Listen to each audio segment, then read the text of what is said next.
কি জানতে চাই লিখে দিক? আমরাই গিয়ে জেনে আসছি।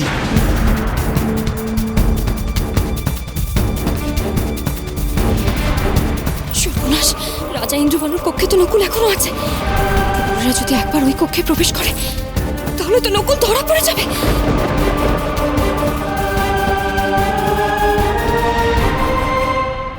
যদি কায়কাল জানতে পারে তখন?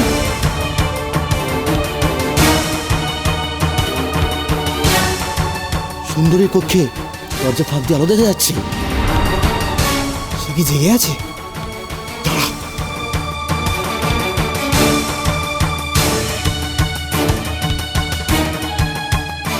সুন্দরী জেসমিন, সুন্দরী জেসমিন। কিছুতেই সারা দেবো না, ওরা ও ঘরে গেলে সর্বনাশ হয়ে যাবে। ঘুমিয়ে পড়েছে হয়তো। থাক, আর টাকাটাকি করে লাভ নেই। যদি কায়কাল জানতে পারে আমাদেরই বিপদ হবে। কিন্তু দরজা তো পুরো বন্ধ হয়নি মনে হচ্ছে। কায়কাল যদি জানতে পারেন রাত্রে জাসমিনের দরজা খোলা ছিল, যদি তিনি রেগে যান? এমন তো হতে পারে কক্ষের ভেতরে তার দম বন্ধ লাগছিল, তাই দরজা খুলে শুয়েছে যাতে বাতাস আসে। কিন্তু দরজা বন্ধ করে দিলে যদি কায়কালকে নালিশ করে? যদি দরজা বন্ধ করে দেয়? আমি নই অকারণ উত্তেজিত। রাত চিহ্ন আছে কিনা পরীক্ষা করে দেখে নেওয়া যেত। সেসব না করে কথা দিলে দুম করে। রাজ্যিন কি করে পরীক্ষা করতাম আমি? ভিনদেশী অতিথি নারীর শরীর পরীক্ষা করতাম কি করে? বুদ্ধি খাটালে উপায় মেলে। কি বুদ্ধি? পাঠাও তোমার বশ করা কোনো সুন্দরী, প্রসাধনের ছলে দেখো শরীর পরীক্ষা করি। না, প্রথম রাত্রিরে এইসব করতে গেলে জ্যাসমিন ক্ষুণ্ণ হতে পারে। সে আমার প্রতি রুষ্ট হোক সেটা আমি চাই না। আমার করায়তে যত সুন্দরী আছে জ্যাসমিন তাদের মধ্যে শ্রেষ্ঠ। নিচক সন্দেহ বসেও আমার হাতছাড়া হয়ে যাক সেটা আমি চাই না। তারপরে দেখলাম লাঠিও ভাঙলো, সাপ মরলো না, আর রাজচিহ্নও পাওয়া গেল না। আর এদিকে জ্যাসমিনও আমার প্রতি ক্ষুণ্ণ হয়ে গেল।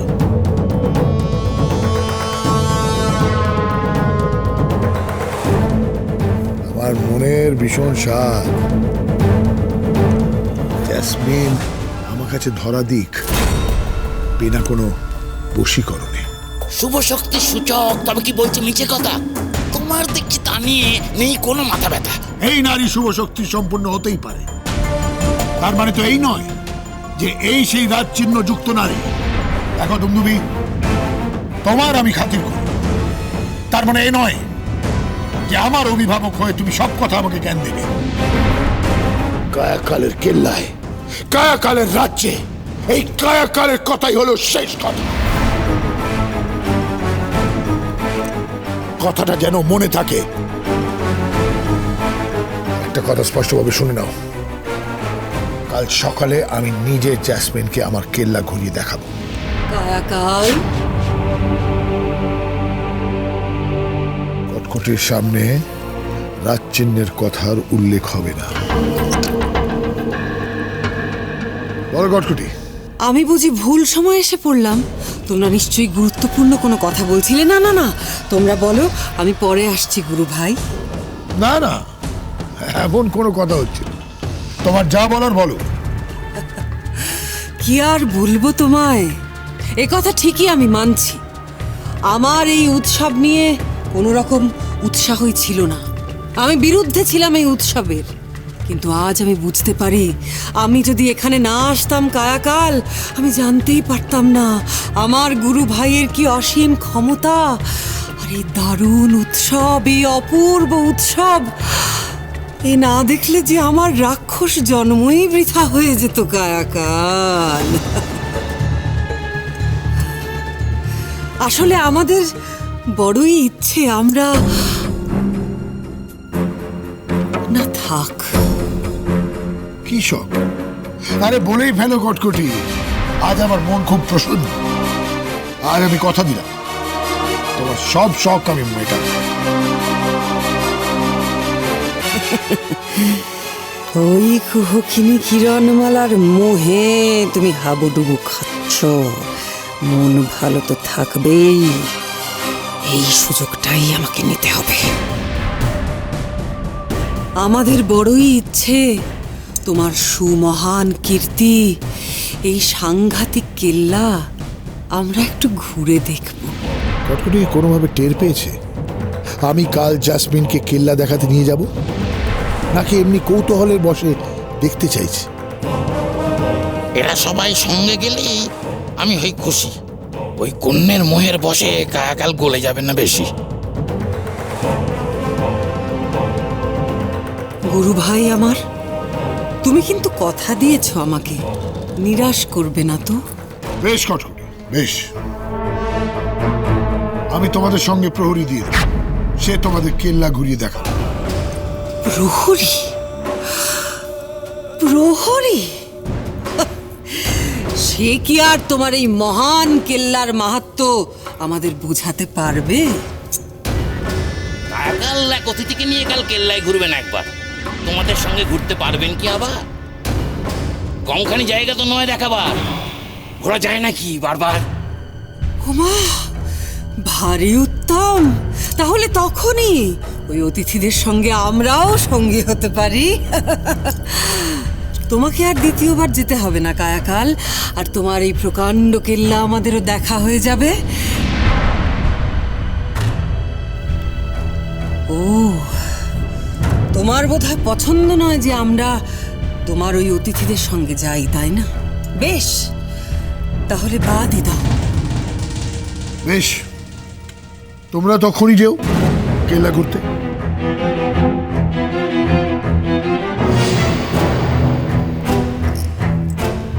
আমি ধন্য কায়াকাল।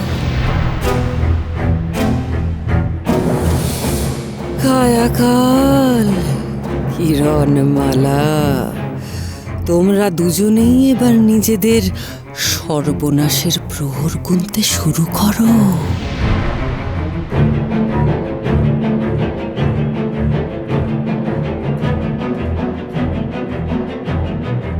জাসমিনকে কেল্লা দেখাবে কায়াকাল নিজে, কথাটা তাই ঢুকিয়ে দিলাম কটকটির মগজে।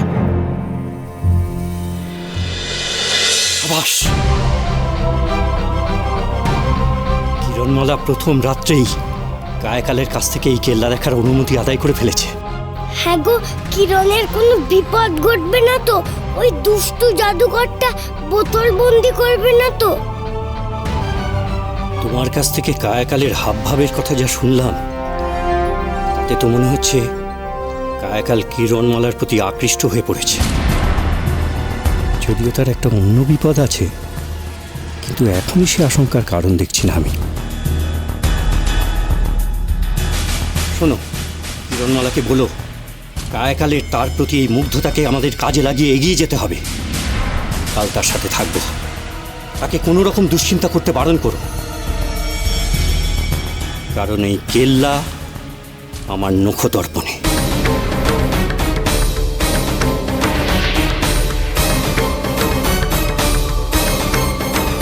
কায়াকাল যদি কিরণমালার প্রতি আকৃষ্ট হয়ে থাকে, তাহলে সে তাকে বশ করে ওর সুন্দরীদের কক্ষে বন্দি করে রাখতে চাইবে।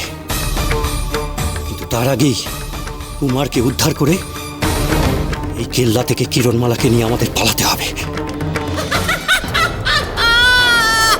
আগামীকাল আমরা সবাই মিলে একসঙ্গে যাব কেল্লা ভ্রমণে। মরে যাই, মরে যাই, তুই তো কেল্লা ফতে করে দিয়েছিস না কটিমা। আমরা বিতাই ভেবে ভেবে মরছিলুম লা। বিটকেল, তোকে আমি বলেছিলুম না আমার কটিমার বুদ্ধির কাছে ওই কায়াকাল কখনো এটে উঠতে পারবে না। কটিমা ঠিক ছলনা করে কায়াকালকে রাজি করিয়ে ফেলবে না। মা, আমাকে প্রশংসা করার অনেক সময় আমরা পরে পাবো, ভুলে যেও না। আগামীকাল দিনটা আমাদের জন্য অত্যন্ত গুরুত্বপূর্ণ। আগে ভালো করে আমাদের ছকটা কষে ফেলতে হবে। আমাদের প্রত্যেকের আলাদা আলাদা দায়িত্ব থাকবে, আলাদা আলাদা কাজ থাকবে। করলে আমি বরঞ্চ এই কক্ষ পাহারা দেবো। এই মুখ পড়া, থামো তোমরা, আমি যে কথাগুলো বলছি শোনো।